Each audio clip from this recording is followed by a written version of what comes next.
Halo, Assalamualaikum warahmatullahi wabarakatuh. Waalaikumsalam warahmatullahi wabarakatuh. Waalaikumsalam warahmatullahi wabarakatuh. Baik, hari ini kita masuk pada pertemuan kelima ya.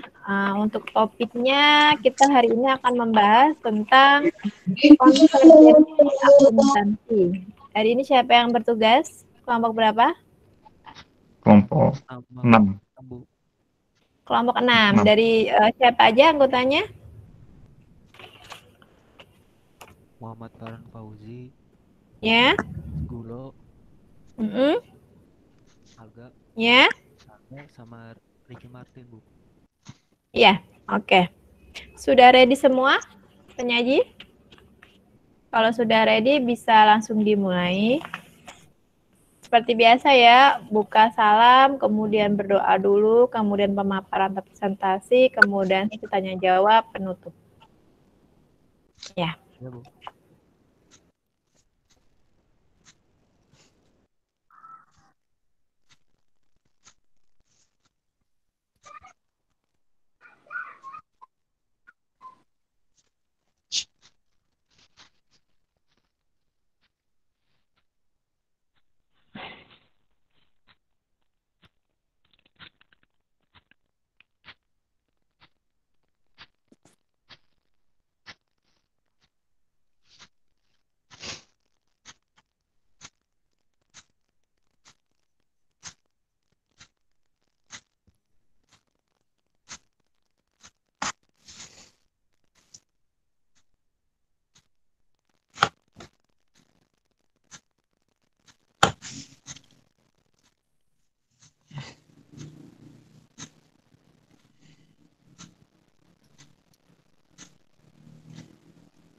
Assalamualaikum warahmatullahi wabarakatuh.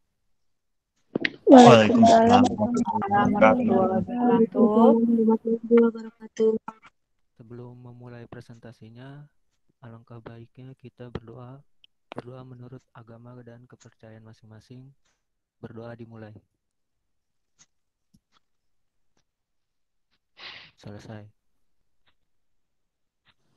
Di sini kami dari kelompok 6 akan membahas materi tentang konvergensi akuntansi. Sebelumnya kami perkenalkan diri dulu. Nama saya Muhammad Farhan Fauzi. Lalu ada Demetrius Gulo, ada Muhammad Alga Yulpi, lalu Ricky Martin.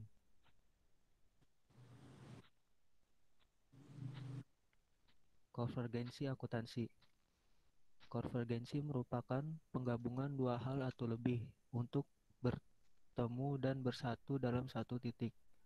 Konvergensi dalam standar akuntansi internasional atau IFRS berarti penggabungan atau pengintegrasian standar akuntansi yang ada di setiap negara untuk digunakan dan diarahkan ke dalam satu titik tujuan, yaitu IFRS atau International Financial Report Standard. IFRS merupakan standar akuntansi internasional yang diterbitkan oleh IASB atau International Accounting Standard Board. Harmonisasi akuntansi internasional. Harmonisasi merupakan proses untuk meningkatkan komparabilitas atau kesesuaian praktik akuntansi dengan menentukan batasan-batasan seberapa besar praktik tersebut dapat beragam. Secara sederhana, harmonisasi dapat diartikan bahwa suatu negara tidak mengikuti sepenuhnya standar yang berlaku secara internasional. Negara tersebut hanya membuat standar akuntansi yang mereka miliki tidak bertentangan dengan standar akuntansi internasional. Adapun manfaat harmonisasi adalah yang pertama, secara umum semua laporan keuangan menggunakan bahasa Inggris sebagai bahasa induk karena bahasa Inggris digunakan di seluruh dunia. Yang kedua, kalangan usaha akan mengalami manfaat yang cukup besar dalam perencanaan biaya sistem dan pelatihan.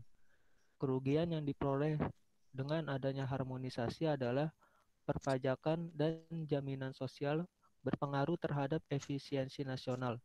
Persetujuan sistem pajak akan menjadi pendirian seperti sistem kartel dan akan menghilangkan manfaat yang akan diperoleh dalam persaingan antar negara. Selanjutnya akan dibahas oleh Demetrius Gulo. Kemudian ada standarisasi akuntansi internasional.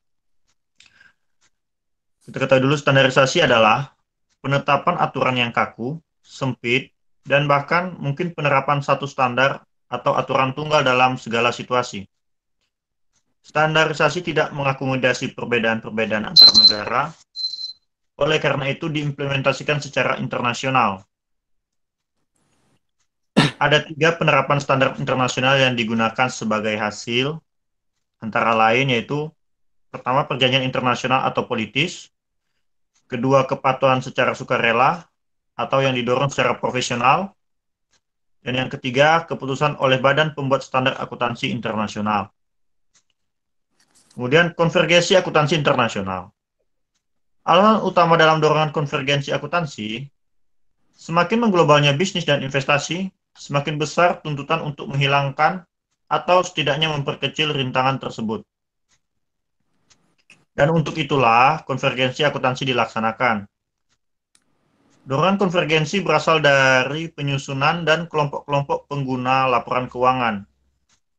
Mereka itu adalah perusahaan multinasional yang menyusun laporan keuangan, regulator yang memonitori pasar modal, industri sekuritas atau termasuk bursa efek, yang menganggap dirinya secara signifikan terkena dampak dari perbedaan akuntansi antar negara, dan negara-negara berkembang yang sering mengalami kelangkaan sumber untuk mengembangkan standar akuntansinya sendiri.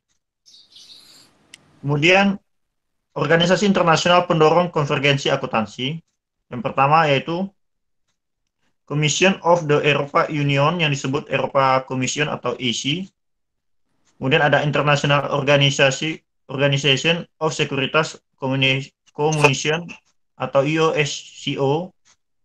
Lalu ada International Federation of Accountants atau EFAC.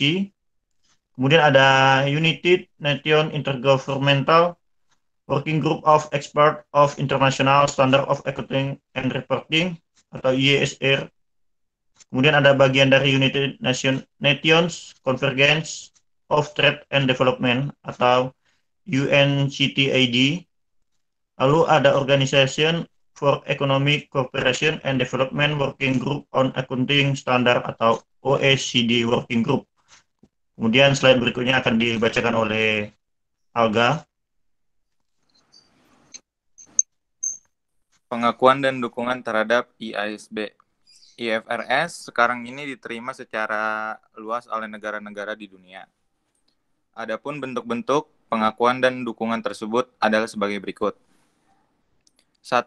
Standar-standar tersebut digunakan oleh banyak negara sebagai dasar menyusun standar-standar akuntansi mereka atau diadopsi sepenuhnya. 2. Standar-standar tersebut diterima oleh banyak bursa efek dan para regulator yang mengizinkan, baik perusahaan asing maupun domestik, untuk menyusun laporan keuangan yang sesuai dengan IFRS. 3. Standar-standar tersebut diakui oleh masyarakat Eropa, European Community (IEC), dan badan-badan supranasional lain. Pada tahun 1995, IEC mengesahkan IFRS.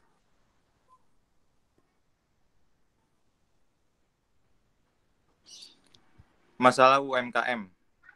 Lama sebelumnya diterbitkan IFRS, telah muncul isu Big GAAP dan Little GAAP. Standar-standar IFRS ditunjukkan untuk perusahaan besar, bukan usaha kecil dan menengah (UKM) atau Small and Medium Enterprise (SME). Bagi UKM, penerapan standar-standar tersebut adalah terlalu mahal, tidak efisien, dan juga tidak efektif. Menyadari hal ini, IASB melakukan suatu proyek penyusunan standar yang sesuai dengan kondisi UKM. Rancangan ini dimaksudkan untuk menyederhanakan IFRS yang telah ada yang memang direncanakan untuk perusahaan besar. Ada sejumlah alasan mengapa IASB bersedia melaksanakan proyek ini, yaitu 1. Standar yang disusun oleh IASB memang dirancang untuk perusahaan publik, bukan untuk UKM. 2. UKM mengeluh tentang terlalu kompleks dan terlalu mahalnya biaya implementasi standar IFRS penuh. 3. Jika tidak diatur secara khusus, dikhawatirkan akan terjadi diversitas praktik dari suatu negara terhadap negara lain, sehingga komparabilitas informasi keuangan yang disajikan akan menurun. 4. Adanya standar yang lebih sederhana akan membantu melancarkan transisi bagi perusahaan yang sedang tumbuh, yang masih merupakan UKM, dan merencanakan nantinya akan mendaftar di pasar modal. 5. Bagi negara berkembang, yang kebanyakan perusahaan adalah UKM, adopsi IFRS yang disederhanakan ini dapat meningkatkan daya tarik mereka terhadap investasi asing.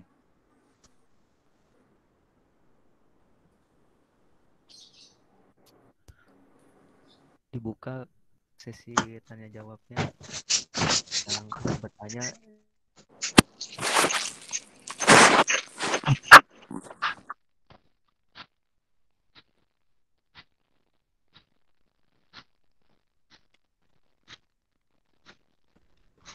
Ya, dibuka ya untuk sesi tanya jawab. Silahkan mau bertanya 5 pertanyaan dulu. Saya Bu mau nanya dong. Lisa Rahmawati Bu. Siti Nurbaiti Bu. Rosa Bu. Siti Silakan Nurbaiti Bu. penyaji siapa dulu ditentukan. Siti Nurbaiti. Lisa Rahmawati. Siti Nurbaiti. Boleh sih. Lisa Rahmawati. Siti Nurbaiti. Siti Nurbaiti dong. Lisa Rahmawati Alga. Alga Siti.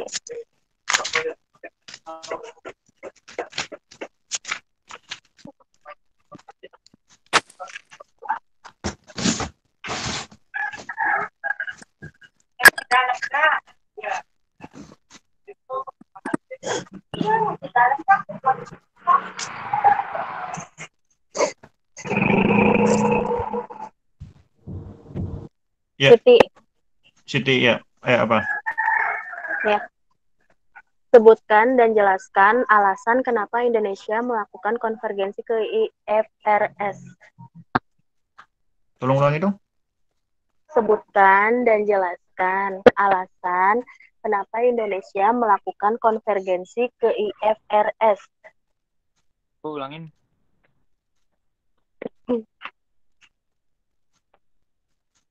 Ulangi lagi gak, Den? Nih, saya ulang ya. Pertanyaannya Mbak Siti Nurbaiti adalah berikan alasan ya. Kalau ditanya alasan berarti penjelasan sudah termasuk di dalamnya. Berikan alasan mengapa Indonesia mengkonvergensi ke IFRS. Oh. Oke, terima kasih Siti. Ya. Velia dong mau nanya. Oh ya, oke Velia. Itu kan di slide yang ke-7 ada organisasi-organisasi pendorong organisasi internasional pendorong konvergensi akuntansi ya. Itu yang di poin kedua kan ada International Organization of Securities Commission. Tujuannya itu apa sih dibentuk organisasi itu, tujuan para anggotanya? Sebutin ya. Tujuan dibentuk Tujuan para organisasi. anggota organisasi yang tadi IOSCO itu ya. Oh, oke. Kasih. IOSCO ya Mbak maksudnya ya? Iya Bu. Ya, berarti Iya, Mbak. bisa Iya, Bu. diberikan penjelasan kira-kira apa sih tujuan atau visi misinya didirikan IOSCO? gitu. Kan pasti ada tujuannya kan, setiap lembaga pasti yang tadi sudah disebutkan ada ISI, YOSKO, ada IPEX dan seterusnya. Nah, itu pasti memiliki tujuan masing-masing. Nah, yang ditanyakan adalah yang di poin kedua, YOSKO aja. Bisa dijelaskan. Berikutnya nomor 3 siapa? Rosa dong, Bu. Bu. Oke, Rosa. Rosa. Bisa. Ya. Nyambung sama pertanyaan Helsya tadi. Elsa. Kan ada IOSCO itu kan organisasi pendorong konvergensi. Nah, kegiatan apa yang dilakukan IOSCO untuk mendorong konvergensi itu tersendiri?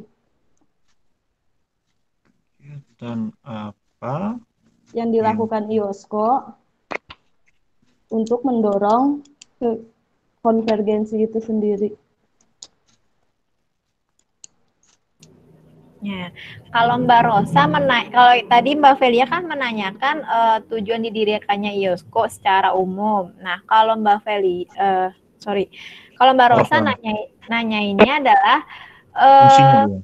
fungsinya. aplikasi realnya. Nah, jadi si IOSCO ini dia bisa dikatakan mendorong konvergensi. Salah satu bentuk real kegiatannya itu apa aja? Nah, kegiatan-kegiatan yang mengarah kepada konvergensi. Nah, bisa dijelaskan mungkin nanti apa aja gitu.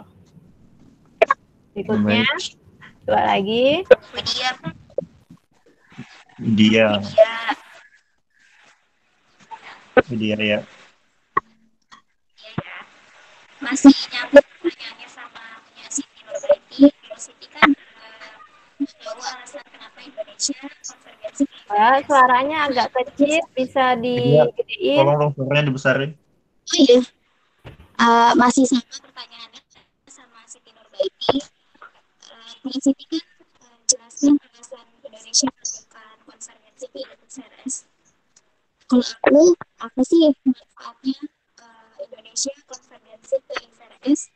Terus apakah ada permasalahan yang dihadapi dalam implementasian dan adopsi IFRS tersebut? Ulangi dong, nggak dengar, serius. Nggak jelas. Kalau kayak gini denger nggak? Nah, ya, bagus. Kayak gitu, pertahankan. Oh ya udah. Aku mau tanya. Pertanyaannya masih nyambung sama pertanyaannya Siti Nurbaiti. Dengar. Kan kalau Siti Nurbaiti jelaskan alasan Indonesia melakukan konvergensi ke IFRS. Ya. Kalau aku tanyanya, apakah ada manfaat saat Indonesia melakukan konvergensi ke IFRS dan apakah ada permasalahan yang dihadapi implementasi dan adopsi IFRS tersebut? Ulangi dong. Apakah ada manfaat saat Indonesia? Widya. Jangan kabur. Gini, coba saya ulangi. Mbak Widya itu nanya, ya. Yang tadi pertama adalah Indonesia kan merupakan negara salah satu yang mengkonvergensi IFRS. Nah, manfaatnya apa sih atau benefitnya apa untuk Indonesia? Tuh. Kemudian yang kedua, nah dalam proses mengadopsi IFRS atau mengkonvergensi ke IFRS itu kan pasti ada problem segala macam. Kira-kira ada nggak permasalahan yang signifikan yang dialami Indonesia? Karena kan nggak semudah IFRS itu kan peraturan baru internasional ya yang dipakai dalam skala lintas batas negara. Nah, tiba-tiba Indonesia mengadopsi, apakah langsung mudah bisa beradaptasi atau adakah permasalahan-permasalahan tersendiri? Nah, itu yang minta dijelaskan sama penyaji.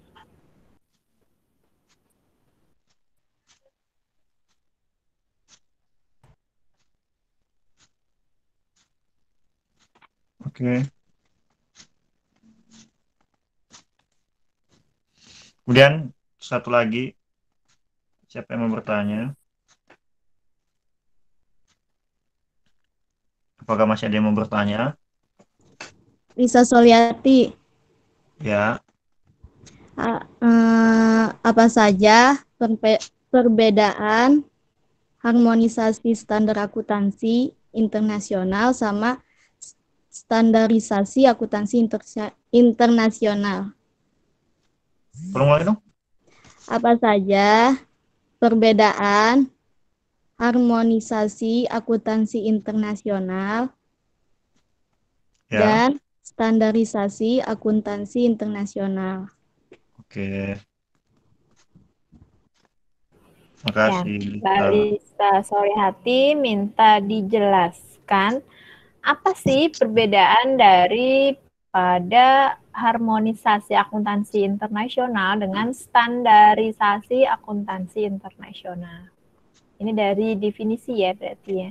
Itu saja. 5 dulu ya. Iya, Bu. Oke. Ya. Sebelum dijawab sama penyaji, saya absen dulu ya. Sambil menunggu diskusi. Oke. Andika Rian hadir. Hadir, Bu. Ricky Martin. Hadir, Bu. Melinda.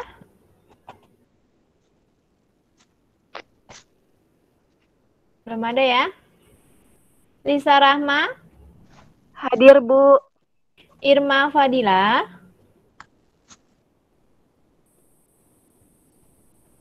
Nggak ada suara. Satya. Hadir, Bu. Muhammad Farhan. Hadir, Bu. Selva. Hadir, Bu. Siti Rofiah. Hadir, Bu. Vera. Hadir, Bu. Wiwit. Hadir, Bu. Lisa Solihati. Hadir, Ibu. Muhammad Alga. Hadir, Bu. Dina. Mbak Dina ada? Hadir, Bu. Rosa Amelina. Hadir, Bu. Hadir, Lani Bu. Yuliani. Ya. Hadir, Mbak Lani Bu. ada? Wirma. Hadir, Siti Bu. Nurbaiti. Hadir, Bu. Velia. Hadir, Ibu. Triyati. Hadir, Bu. Angga. Hadir, Bu. Maisa. Hadir, Bu. Demetrius. Hadir, Bu. Hadir. Widya. Hadir. Nur Hidayatika. Hadir, Bu. Sulis. Hadir, Bu. Aisyah. Hadir, Bu. Ada yang belum saya panggil? Udah semua ya? Oke. Dina hadir, Bu.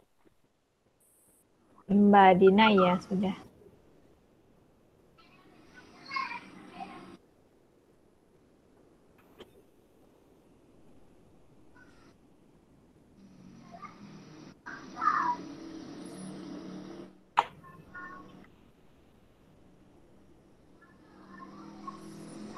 Ya, oke. Penyaji mungkin mau mencoba menjawab yang mudah dulu, jawab yang mudah dulu. Ups.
Ibu, saya akan menjawab pertanyaan dari Siti, Bu.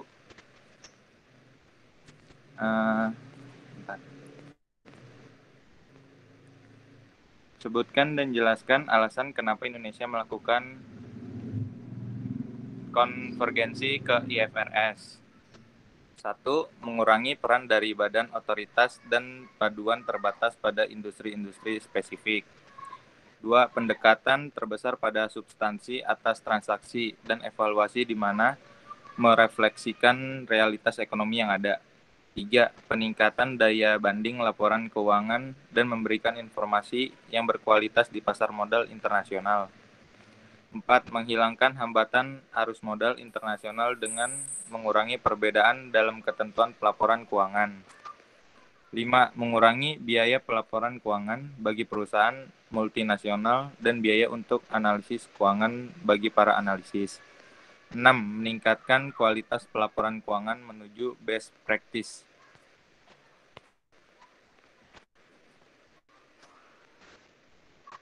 Itu Bu jawabannya.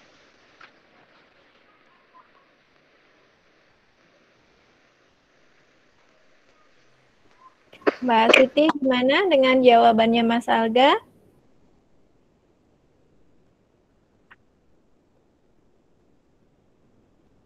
Atau mau diulang kalau misalkan masih kurang jelas? Iya, diulang. Kenapa? Oh, diulang Mas. Coba diulang lagi. Sebutkan dan jelaskan alasan kenapa Indonesia melakukan konvergensi ke IFRS. 1. Mengurangi peran dari badan otoritas dan panduan terbatas pada industri-industri spesifik. 2. Pendekatan terbesar pada substansi atas transaksi dan evaluasi, di mana merefleksikan realitas ekonomi yang ada. 3. Peningkatan daya banding laporan keuangan dan memberikan informasi yang berkualitas di pasar modal internasional. 4. Menghilangkan hambatan arus modal internasional dengan mengurangi perbedaan dalam ketentuan pelaporan keuangan. 5. Mengurangi biaya pelaporan keuangan bagi perusahaan multinasional dan biaya untuk analisis keuangan bagi para analisis. 6. Meningkatkan kualitas pelaporan keuangan menuju best practice. Gimana, Siti? Iya.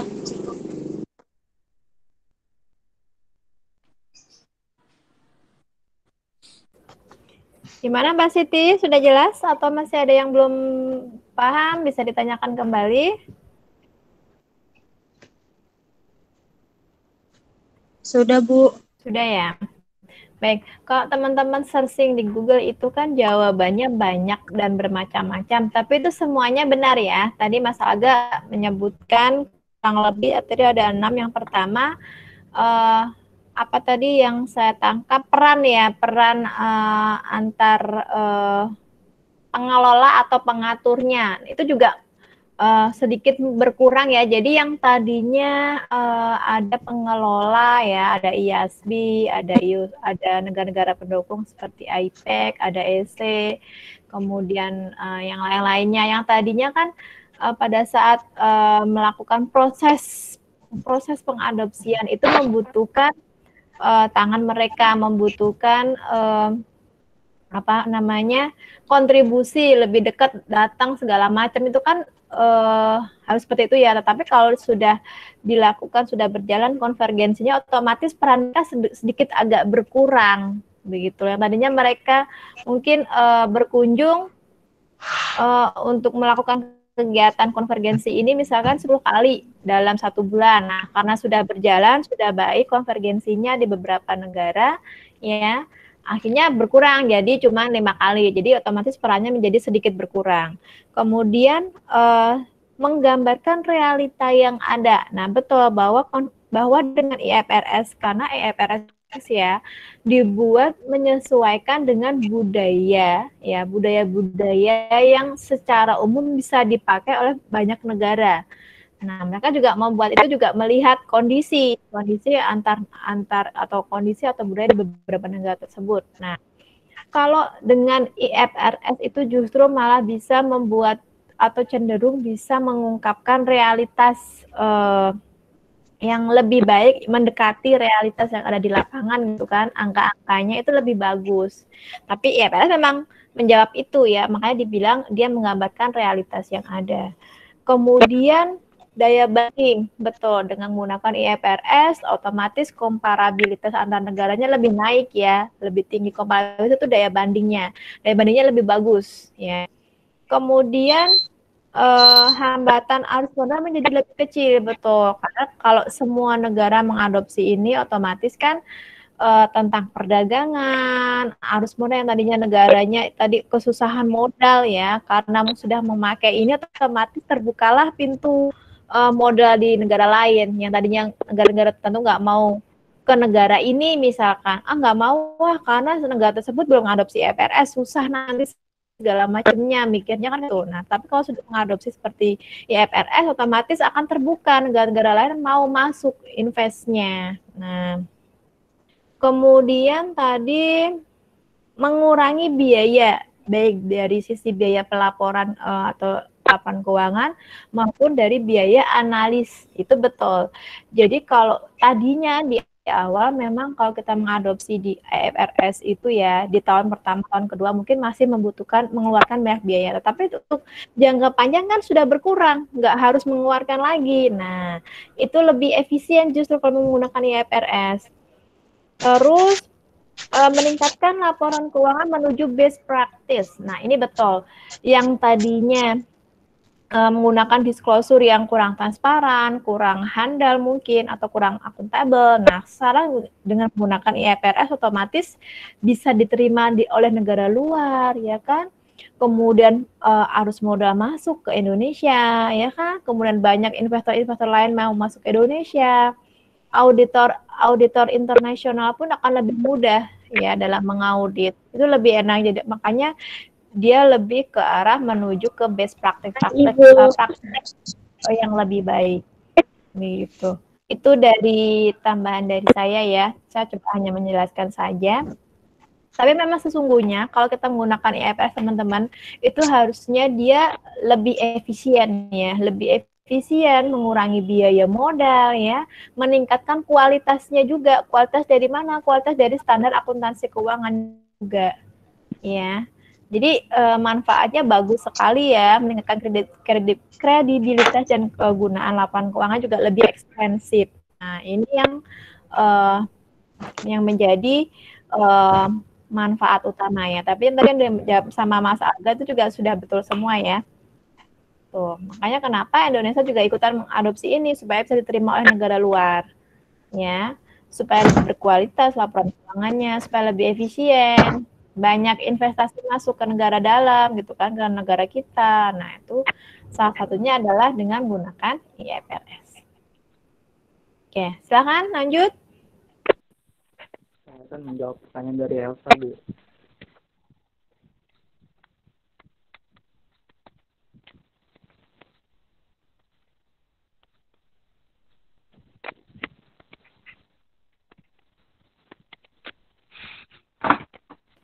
Ya, Mas, silakan, Mas. Itu kan tujuan dibentuknya IOSCO. IOSCO itu sendiri adalah organisasi internasional para regulator pasar modal di dunia yang didirikan pada tahun 1983. Berkantor di Madrid, Spanyol. Pada waktu pendirian IOSCO pertama kali baru ada 11 negara yang menjadi anggotanya. Tujuan objektifnya IOSCO itu sendiri adalah pertama melindungi kepentingan investor, yang kedua memastikan pasar yang efisien, efektif dan transparan, serta yang ketiganya itu mengurangi risiko sistematik. Bagi negara-negara yang tergabung dalam IOSCO memiliki benefit karena merupakan forum regulator lintas negara. Itu, Bu.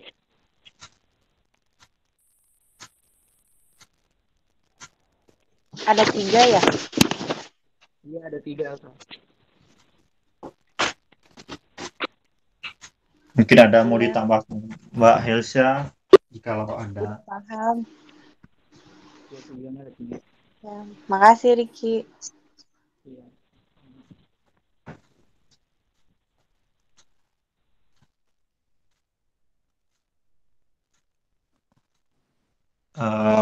Saya mau jawab pertanyaan Lisa dong, Bu.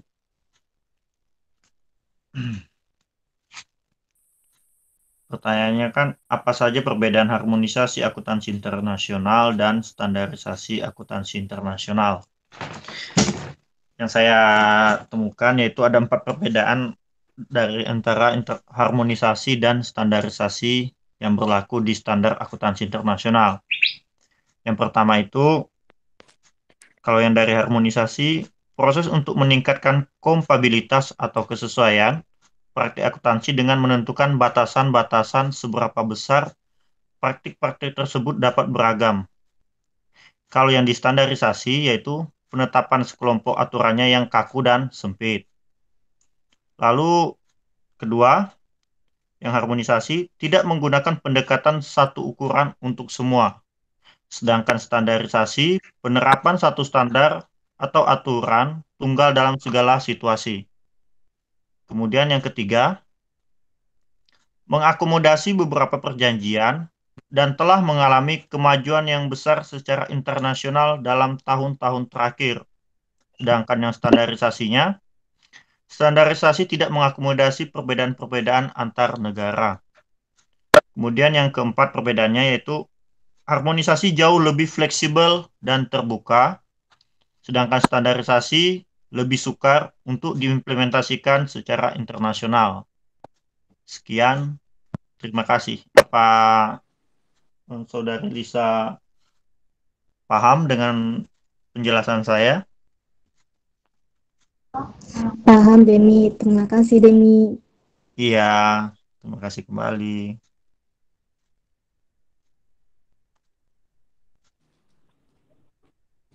Ya, saya coba mau menambah yang tadi dijawab sama Mas Riki Martin dulu ya.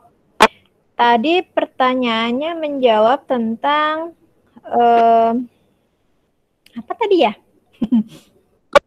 Tadi menjawab pertanyaan siapa? Mas Riki? Saya, Bu. Oh, Mbak Velia ya? Oh iya. IOSCO yang tadi tuh ya? Ya. Tadi sudah dijawab sama Mas Riki, jawabannya betul. Tapi itu tujuan secara umum ya, kayak melindungi investor, mengurangi resiko-resiko sistemik, dan seterusnya, itu secara umum. Kalau yang dibahas dalam konteks yang ada, yang kita hari ini, itu ada sebenarnya di buku juga ada ya. Ya, tapi secara umum sebenarnya IOSCO sendiri itu mereka bekerja sama dengan IASB ya, IASB yang mengeluarkan IFRS ya.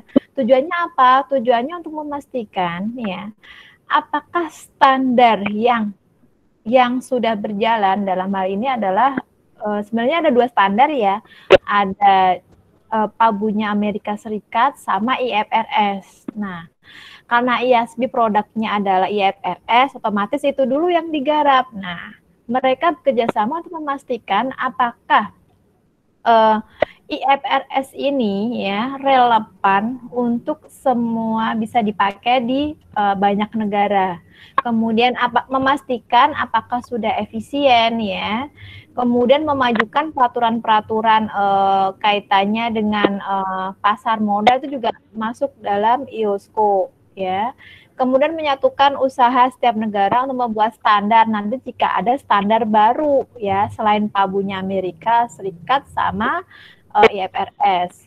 Kemudian memajukan integritas pasar dengan menerapkan standar-standar secara teliti dengan menindak segala pelanggarannya. Jadi si IOSCO ini mencoba mengawasi dengan adanya standar yang sudah ada, baik maupun yang sudah ada maupun yang baru ya, melalui harmonisasi tadi, memastikan apakah memang berjalan dengan baik, efisien, relevan, ya. Tapi tetap diawasi nanti implementasinya bagaimana.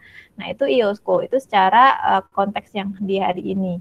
Kemudian kalau untuk jawaban dari Mas Demi ya, Mas Demi tadi menjawab pertanyaannya Mbak Lisa.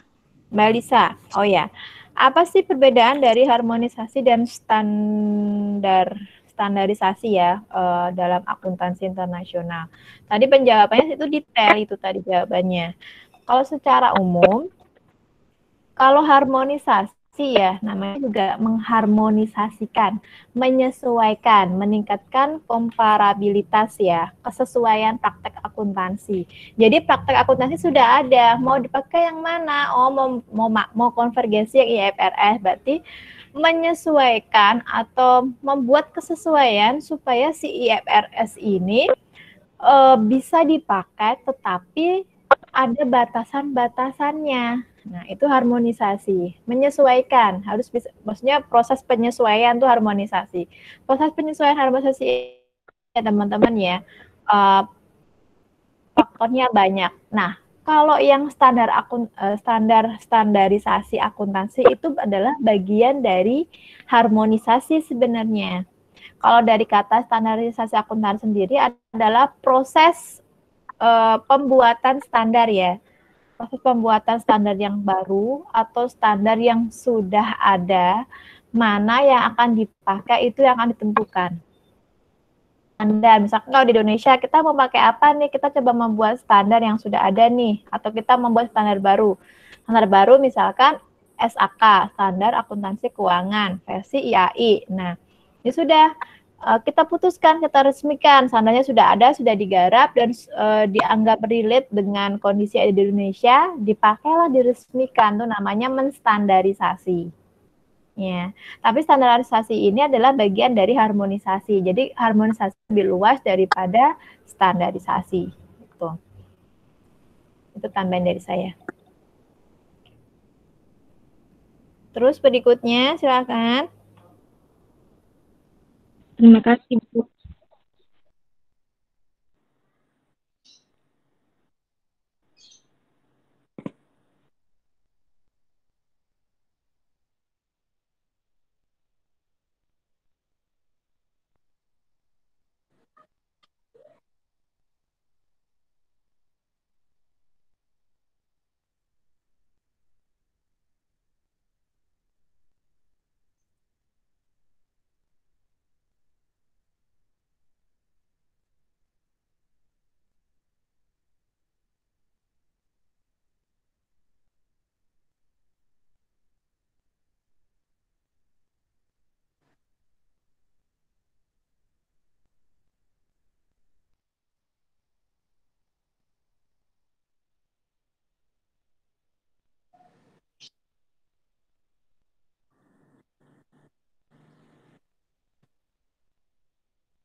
Ibu, saya akan menjawab pertanyaan dari Widya, Bu.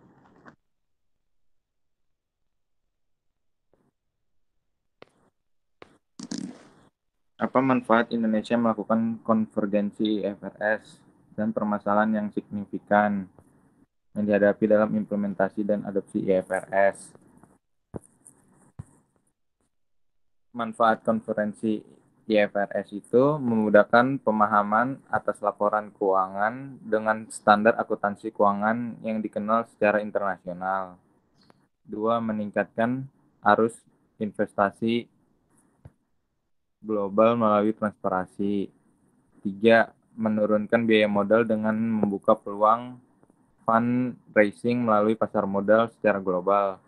Menciptakan efisiensi penyusunan laporan keuangan.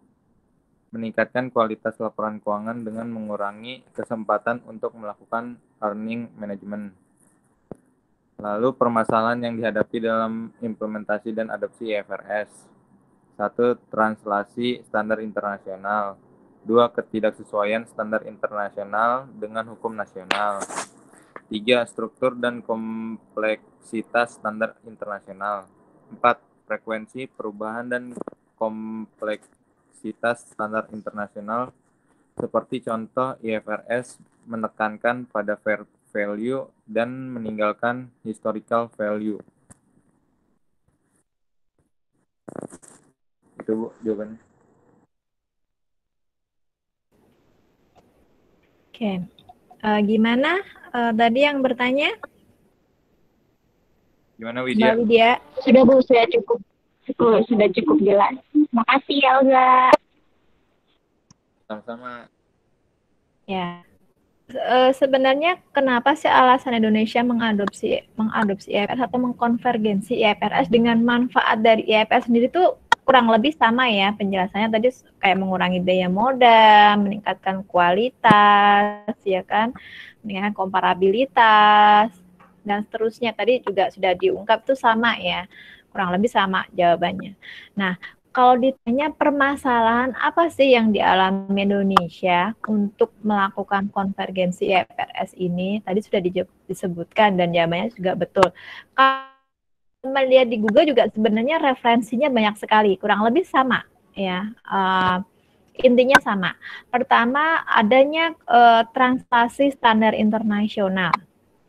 Nah, kalau namanya juga translasi kan kita harus ada kondisi di mana tadinya kita menggunakan kita misalnya di negara Indonesia ya, menggunakan bahasa Indonesia kita harus capek-capek harus ditranslate, dirubah ke bahasa Inggris. Nah, itu translasi. Tidak hanya dari sisi bahasa, mata uangnya pun juga sama ya. Mata uangnya kita harus kalau di US ya, berarti kita harus melakukan translasi mata uang. Tidak hanya translasi bahasa, tapi translasi mata uang. Itu juga bagian dari problem ya, karena kita mau nggak mau kan kita adopsi ya, kita harus adaptasi dan mengikuti peraturan yang ada di IFRS.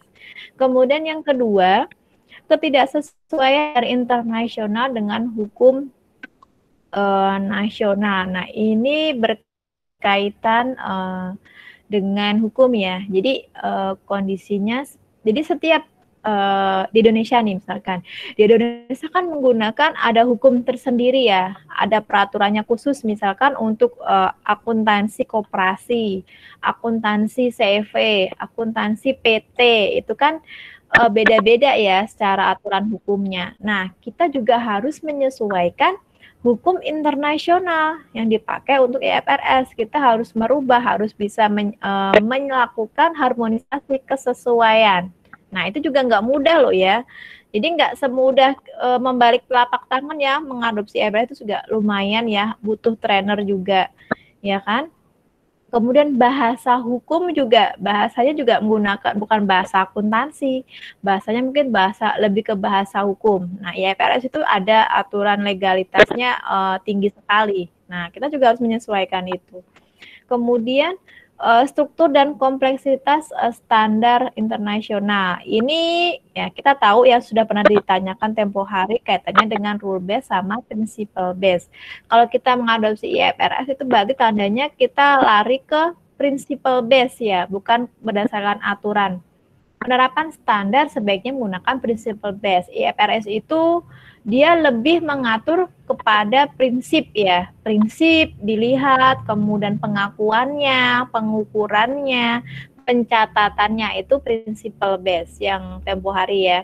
Kalau yang rule based itu hanya berdasarkan aturan, tapi detail transaksinya dia lebih lengkap sih, yang tempo hari sudah dibahas plus minusnya itu. Nah, kalau kita menggunakan IFRS, otomatis kita harus menyesuaikan. Misalkan negara A yang tadinya dia menggunakan prinsip, menggunakan aturan rule based dalam standar akuntansinya, dia harus rubah haluan menjadi principle based. Nah, itu dan juga itu nggak mudah juga ya. Kemudian yang keempat, ada frekuensi perubahan dan kompleksitas standar internasional. Kalau ini berkaitan dengan bagaimana standar itu sudah dipakai secara jelas atau belum gitu kan.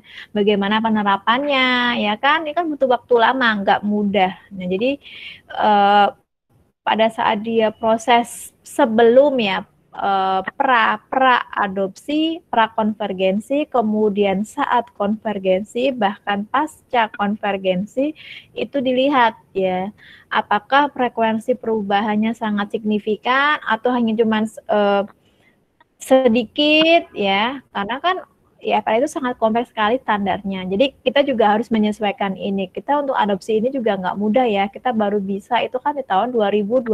Itu pun yang resminya. Meskipun di tahun 97 juga sudah ada cerita-cerita mengadopsi IFRS, tapi baru wacana. Resminya kan di tahun 2012 baru Indonesia mengadopsi IFRS. Beda dengan Malaysia, di negara tetangga kita ya, Malaysia, kemudian Filipina yang sudah jauh-jauh hari sudah mengadopsi duluan.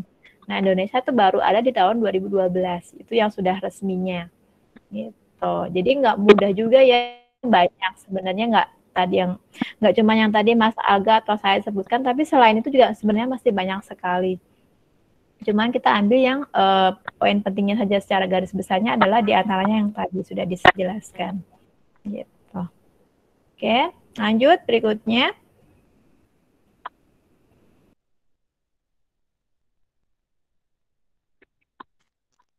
Saya akan mencoba menjawab pertanyaan dari Rosa, Bu. Pertanyaannya, kegiatan apa yang dilakukan IOSCO untuk mendorong konvergensi tersebut?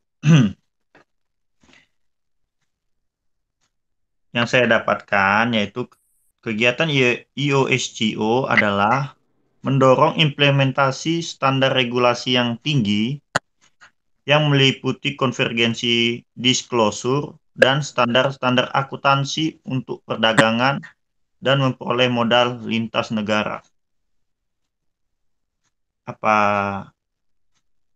Rosa mengerti? Apakah puas dengan jawaban saya? Mbak Rosa. Ya, mengerti Demi, makasih. Terima kasih, Ocha. Penyanyi yang lain ada yang mau menambah tidak? Atau hanya Mas Demi saja? Teman-teman juga bisa simak ya, selain jawaban dari Mas Demi, di buku juga sebenarnya ada ya, di halaman 100 sampai 101 ya. Kan tadi dikatakan bahwa IOSCO sendiri itu kan dia sifatnya mau bekerja sama, salah satunya adalah kerjasama dengan FASBI. Untuk apa? Untuk mendorongnya, untuk mensukseskan supaya banyak negara yang dijoin dengan IFRS. Nah, sebenarnya sih itu, larinya ke situ. Nah, kalau dari bentuk bentuk realnya bagaimana? Nah, bentuk realnya bagaimana? Nah, itu ada di situ, ada penjelasannya ya. Jadi memberikan fasilitas di halaman 101, memberikan fasilitas di mana akademik kelas saham, kelas dunia, maksudnya ini orang-orang perusahaan multinasional yang mereka tujuannya mau ke IFRS ya, dapat memperoleh modal dari semua pasar modal dengan cara paling efektif dan efisien. Nah, dan seterusnya tuh Mbak, IOSCO kerjasama dengan IASB memberikan masukan mengenai proyek-proyek IASB. Jadi ceritanya si IOSCO ini joinan dengan si IASB ya. IASB itu adalah yang menguatkan IFRS. Nah, ya udah berarti promosi ya kan? Promosi ke berbagai negara, memberikan ini kita ada IFRS, ada ada standar baru yang ini bisa relevan dengan banyak negara, kondisi yang ada di banyak negara. Ya seperti itu. Jadi apapun ya, entah itu promosi ya, kemudian datang ke negara-negara, ya kan, sosialisasi. Karena ini nggak mungkin cuman IOSCO saja, negara-negara seperti IPEC atau ISI sih biasanya ya. Security Commission yang ISI tadi itu juga membantu dalam mensukseskan IFRS ini. Kan tadi sudah disebutkan ya sama penyaji ada beberapa lembaga internasional yang mendorong tentang konvergensi IFRS. Jadi mereka saling membantu ya. Mungkin di mengambil regional, misalkan wilayah Asia sama Amerika misalkan dipegang oleh IOSCO misalkan. Kemudian nanti wilayah wilayah lain dipegang oleh si ISI. Nah, kan juga bisa. Jadi ya tujuannya satu, mensosialisasikan si IFRS ini supaya mereka mau memakai. Itu kan. Itu kalau dari salah satu bentuk realnya. Jadi saling membantu ya, bekerja sama IFRS ini. Oke, baik. Sudah 5 pertanyaan ya? Iya, Bu. Sudah. Ya, silakan. Mungkin ada yang mau bertanya lagi, Bu. Silakan.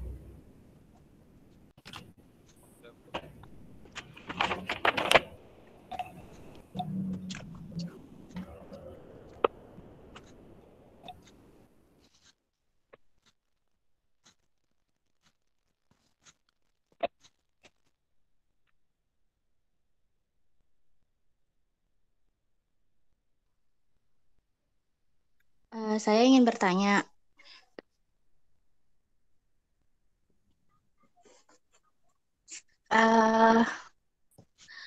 dalam pengadopsian IFRS atau konvergensi IFRS, apakah itu ada tingkatan pengadopsiannya atau tidak? Jika ada, tolong sebutkan dan jelaskan. Dan di Indonesia, tingkat pengadopsian terhadap IFRS bagaimana? Tolong ulangin nanti, Kak. Apakah ada tingkatan pengadopsian terhadap IFRS? Lalu? Jika ada, tolong sebutkan dan jelaskan. Oke. Nah, apakah di Indonesia tingkatan pengadopsian IFRS-nya itu bagaimana? Oke. Terima Kasih kasih. Tika.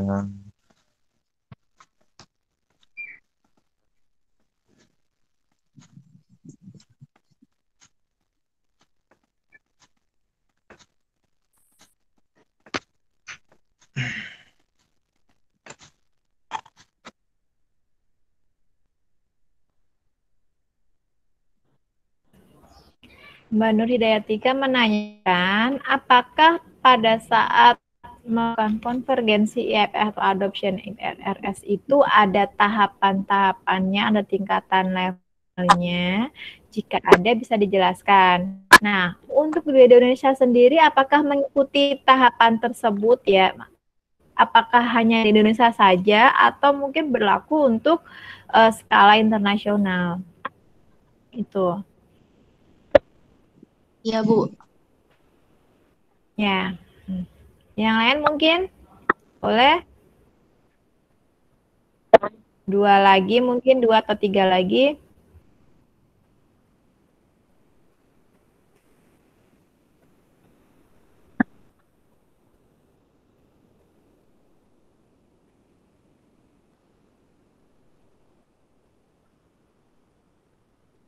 Kayaknya belum ada lagi. Ada lagi? Silakan.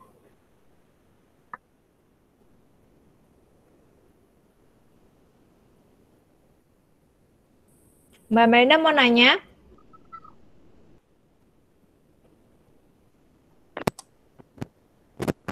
Mau nanya bagaimana? Kedengeran nggak Bu suaranya? Bisa digedein sedikit Mbak volumenya? Nggak kedengeran, Mel. Iya, mau nanya bagaimana strategi adopsi yang dilakukan untuk konvergensi akuntansi?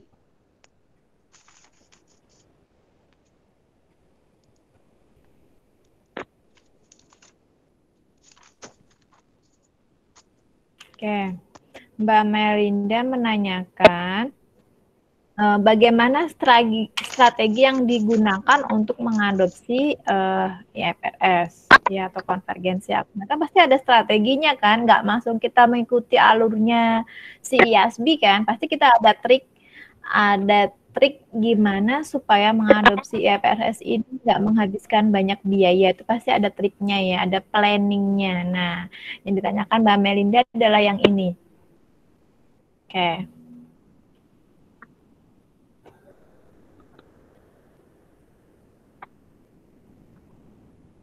Oke. Nggak ada lagi pertanyaannya? Oke, kayaknya cukup ya kalau ini ya. Kayaknya belum ada lagi. Ya, silakan penyaji.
Ibu, saya akan menjawab pertanyaan dari Melinda, Bu.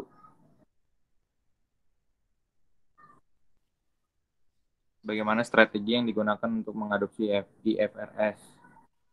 Strategi adopsi yang dilakukan untuk konvergensi ada dua macam, yaitu Big Bang strategi dan gradual strategi. Big Bang strategi mengadopsi penuh IFRS sekaligus tanpa melalui tahapan-tahapan tertentu. Strategi ini digunakan oleh negara-negara maju, sedangkan pada gradual strategi, adopsi IFRS dilakukan secara bertahap. Strategi ini digunakan oleh negara-negara berkembang seperti Indonesia. Itu, Bu.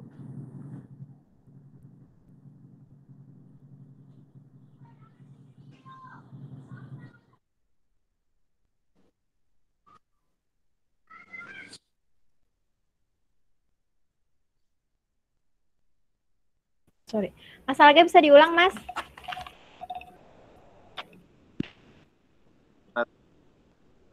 Digunakan untuk mengadopsi IFRS itu ada dua, yaitu Big Bang strategi dan gradual strategi. Big Bang strategi mengadopsi penuh IFRS sekaligus tanpa melalui tahapan-tahapan tertentu. Strategi ini digunakan oleh negara-negara maju, sedangkan pada gradual strategi, adopsi IFRS dilakukan secara bertahap. Strategi ini digunakan oleh negara-negara berkembang seperti Indonesia.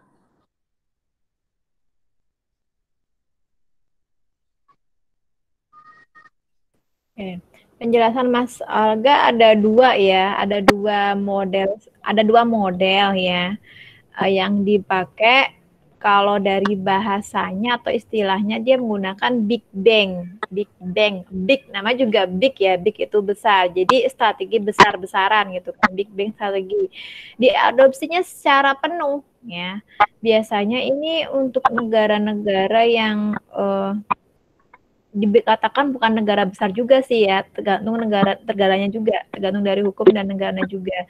Jadi mereka langsung menerima secara penuh ya secara penuh IFRS ini gitu loh. Tapi biasanya sih sudah dikaji terlebih dahulu apakah IFRS ini baik atau tidak gitu kan, bermanfaat atau tidak, lebih efisien atau enggak gitu kan. Misalnya sudah ada riset tersendiri, sudah ada RR tersendiri. Nah, ini sih cenderung ke negara-negara maju yang menggunakan Big Bang strategi. Kemudian kalau untuk yang tadi ya, yang kedua, gradual strategi, ini seperti Indonesia. Jadi diadopsinya tidak secara penuh ya, tidak secara penuh tapi bertahap ya. Sampai sekarang pun Indonesia tidak mengadopsi secara penuh ya. Sampai per tahun sekarang juga belum penuh karena tidak mau penuh memang Indonesia ya. Karena ada beberapa di standar IFRS yang kurang relevan, kurang relate dengan kondisi di Indonesia. Makanya mereka masih menggunakan SAK masih tetap dipakai ya kan. Kemudian atau IAS, kemudian IFRS juga masih dipakai. Itu kalau di Indonesia. Kebetulan negara Indonesia adalah negara yang berkembang, mereka masih menggunakan yang gradual strategi. Jadi secara bertahap ya. Tapi nggak menutup kemungkinan bisa penuh juga ya teman-teman ya. Tergantung dari kebijakan dari pengelola dari standar akuntansi ya. Pembuat standar yang ada di Indonesia yaitu IAI ya. Itu. Jadi kalau dari model strategi ada dua model ya. Tadi sudah dijelaskan ada Big Bang strategi sama gradual strategi. Yang Big Bang itu cenderung untuk negara-negara yang maju ya. Kemudian kalau yang gradual itu negara-negara yang berkembang. Itu dari model strateginya. Ini apakah dipakai di Indonesia? Ya, salah satunya, tapi tidak dua-duanya, tidak. Indonesia menggunakan yang gradual.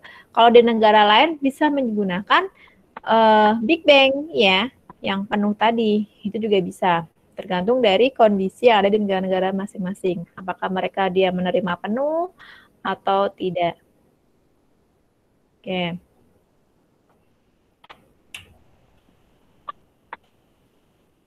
Dan satu lagi ya. Tingkatan adopsi. Adopsi pasti ada tingkatannya ya. Nggak mungkin tiba-tiba langsung diterima, langsung dikerjain, nggak mungkin. Pasti ada tahap-tahapannya. Nah, mungkin nanti mau dijawab ya. Dikit ya? Iya.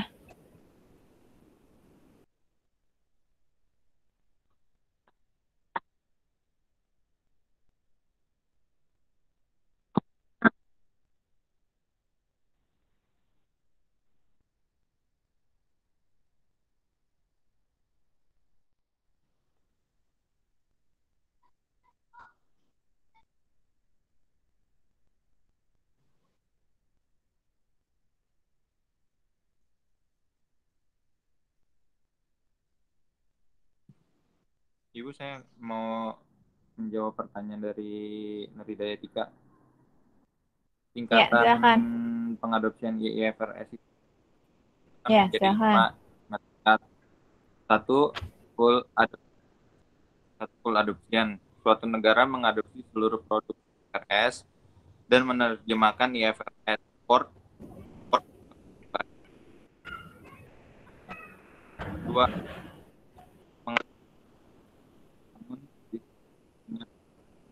negara tersebut. 3, Mas Alga putus-putus suaranya, Mas. Enggak, suaranya putus-putus ya. Bisa diulangi, Mas. Bilang.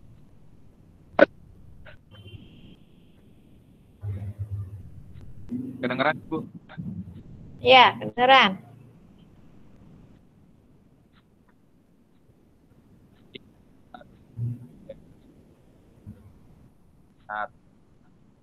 Satu, full adoption.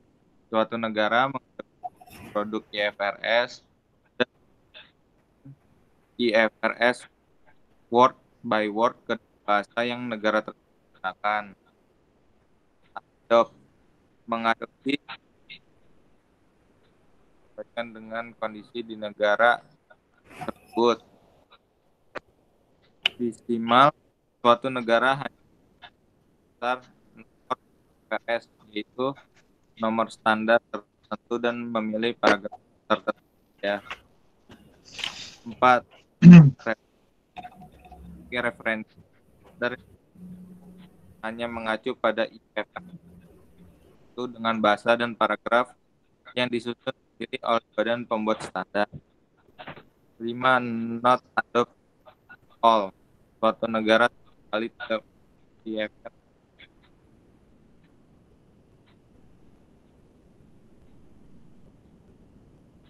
Itu bukan.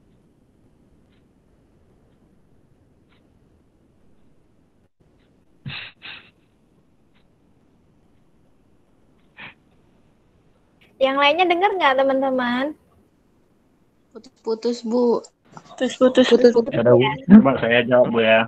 Ya. Dewan Standar Akuntansi Keuangan membagi tingkat pengadopsian IFRS ke dalam 5 tingkat. Di antaranya, yang pertama itu full adoption, di mana keadaan suatu negara mengadopsi seluruh standar IFRS.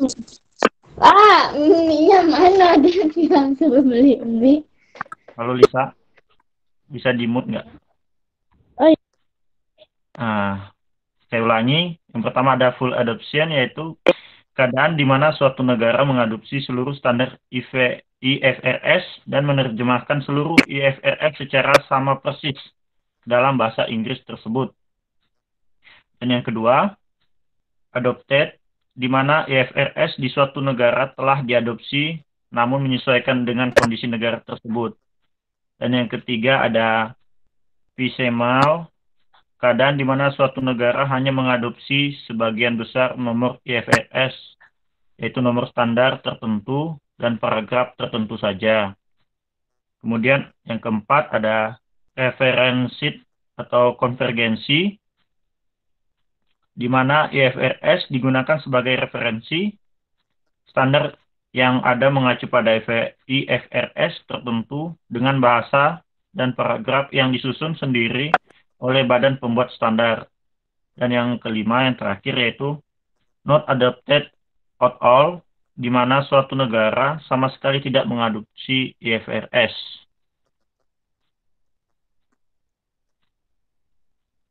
Kemudian program konvergensi IFRS sesuai dengan rencana yang dicanangkan oleh IAI dilakukan melalui 3 tahap, yaitu yang pertama, tahap adopsi berlangsung sejak 2008 sampai 2010.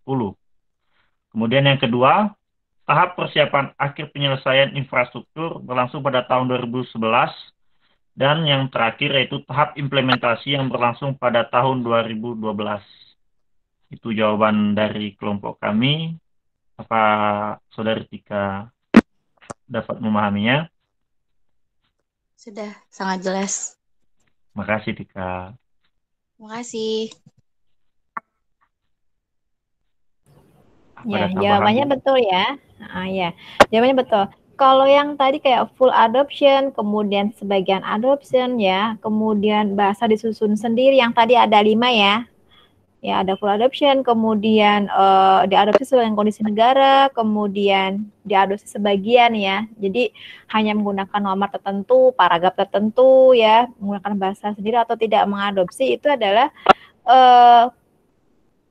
lebih kepada jenis-jenis adopsi ya, adopsinya.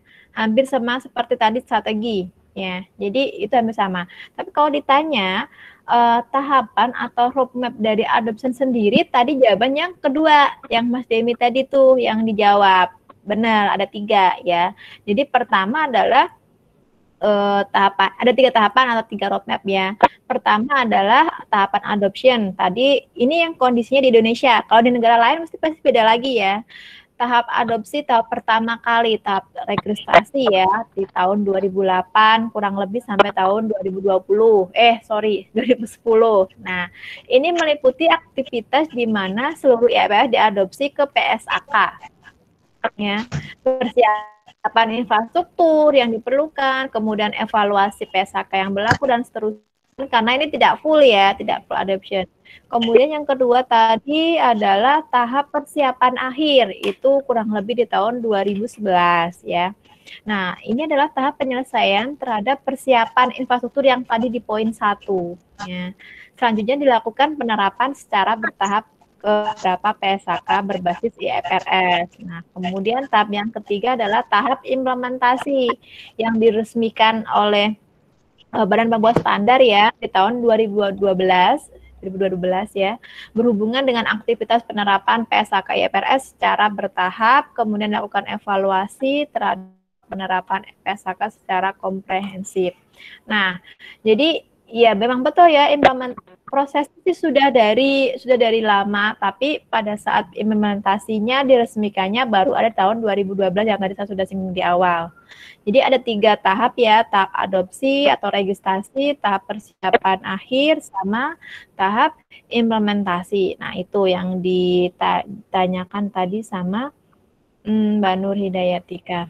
Tingkatan ASI untuk Indonesia. Untuk negara lain bagaimana Bu kira-kira? Kurang lebih hampir sama ya. Rata-rata sih pasti ada level tingkatan, pasti kurang lebih sih menurut saya sih sama ya, karena nggak mungkin, kecuali kalau di negara-negara maju mungkin hanya 2 tingkatan mungkin ya, karena yang pertama sama yang kedua itu di cover berbarengan.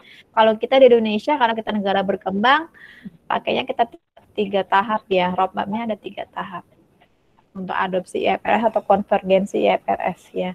Jadi melihat bagian mana sih yang bisa diadopsi ke IFRS, kan kita harus dikaji dulu karena kita tahu SHK itu kan ada banyaknya. Mana yang sekiranya bisa dikonvert gitu, mana yang enggak, kan tahu ya yang membuat standar ya. Gitu. Oke, cukup. Mas Ji, silakan. Mungkin ini apa ada pertanyaan lagi? Kalau nggak ada, boleh ditutup. Silakan, diberikan kesimpulannya. Sepertinya nggak ada lagi, Bu.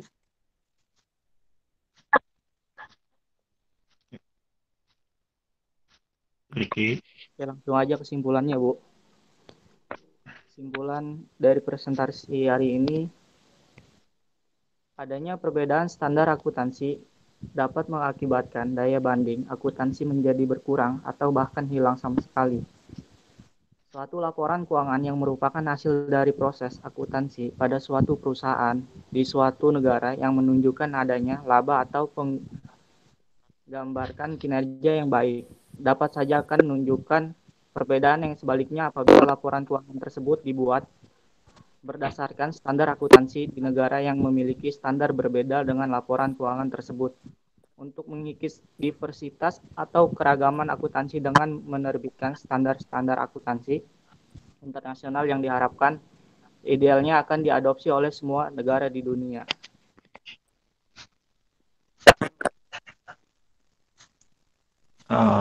Oke, terima kasih untuk waktu teman-teman dan terima kasih untuk penjelasan tambahan dari Ibu. Terima kasih semua. Kami akhiri dengan wassalamualaikum warahmatullahi wabarakatuh. Waalaikumsalam warahmatullahi wabarakatuh.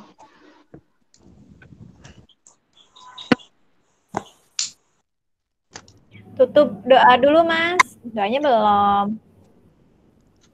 Enggak, tutup enggak.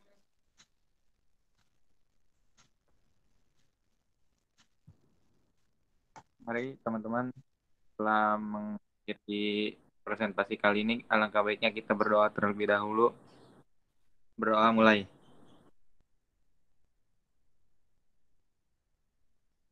Selesai.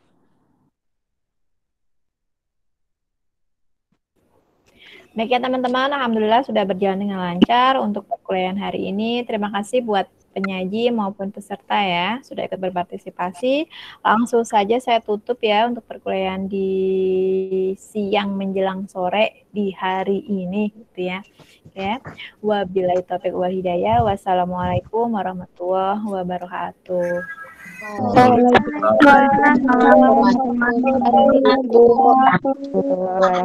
Terima kasih, Bu. Terima kasih, Bu. Terima kasih, Bu.